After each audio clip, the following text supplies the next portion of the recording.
নির্বাচন কমিশনার এখন পর্যন্ত যোগ্যতার সাথে কাজ করছে বলেছেন মির্জা ফখরুল আলমগীর। কেন বলছে এটা কেউ ব্যাখ্যা চাইবেন না?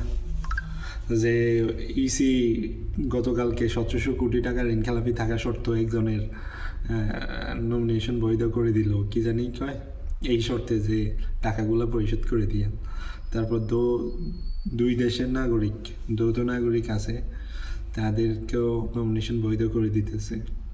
ইসি যখন আপনাদের পক্ষে কাজ করবে তখন তো আপনারা বলবেনই যে যোগ্যতা দিয়ে কাজ করতেছে, যোগ্যতা সম্পন্ন কাজ করতেছে।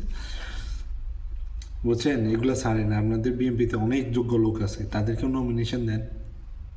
নাকি তাদেরকেও নমিনেশন দিলে নমিনেশন বাণিজ্য টাকা পকেটে ঢুকবো না, এই কারণে তাদেরকে নমিনেশন দেন নাই? আপনারা বলছেন আই হ্যাভ এ প্ল্যান। আমরা দেখতেছি আপনাদের প্ল্যানের অংশ বিশেষ।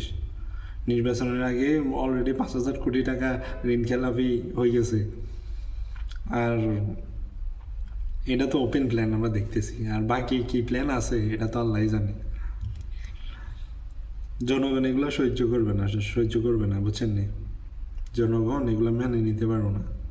এক দলের সব চাঁদাবাজ, স্ট্যান্ডারবাজ, ঋণ খেলাপি ব্যক্তি, তারপরে যৌথ নাগরিকে ভরপুর। আরেক দলের কারো নামে একটা মামলা পর্যন্ত নাই, না আছে ঘুষখোর, তারপরে টেন্ডারবাজ, চাঁদাবাজ।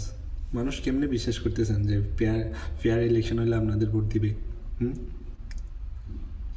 এগুলা ছাড়ি ভালো হন। এখনও 24-25 দিন সময় আছে, এমন কাজ করেন যেন মানুষের মন জয় করতে পারেন, বুঝছেন না? আর আপনাদের কিছু নেতাকর্মী তো আছে, কী বলবো, ছাগলের থেকে কম না।